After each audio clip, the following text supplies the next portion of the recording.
These have been recordings of Opartica, and with the blur on and zooming in on Opartica. And what that allows us to do is provide backgrounds for other things, such as people talking or walking, either using a ZenMix or in Adobe products, Premiere and After Effects.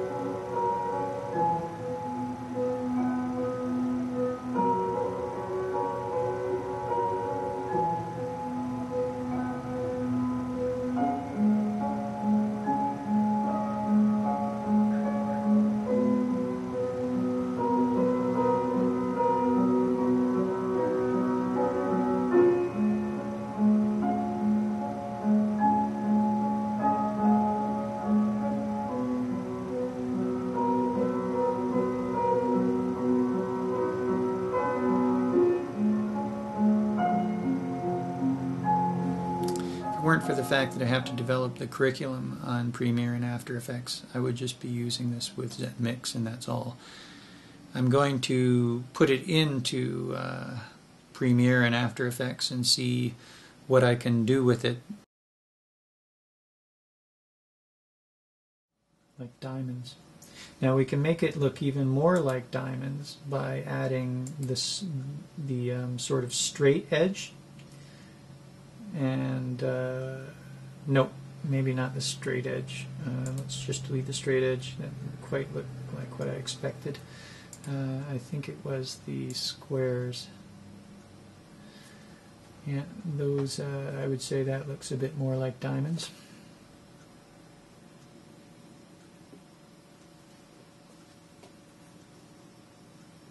It's kind of a fast moving.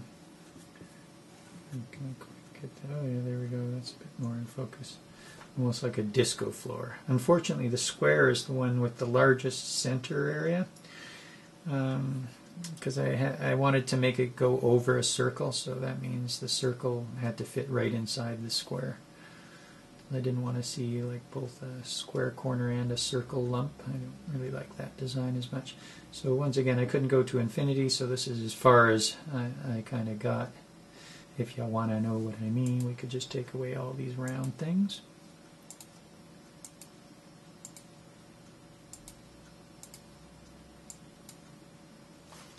And there's the square alone.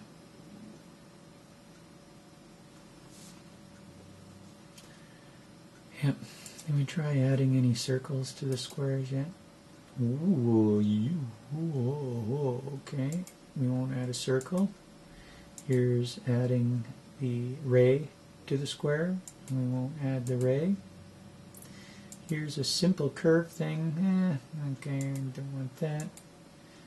So there's, now I don't really like that, but it might be handy to sort of look at. It's a very mod pattern, so let's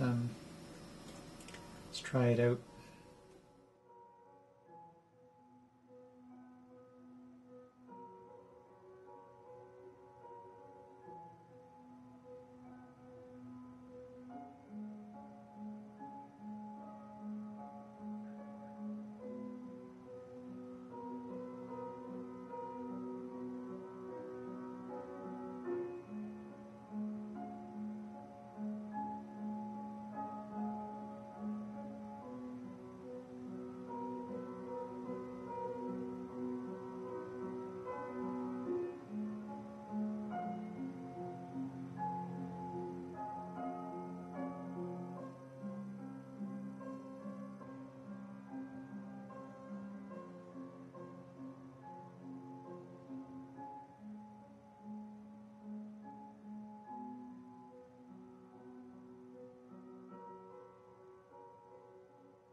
But what I'm hoping for is to get the public to have these effects without having to use Premiere or After Effects. So I would rather just use ZenMix for it.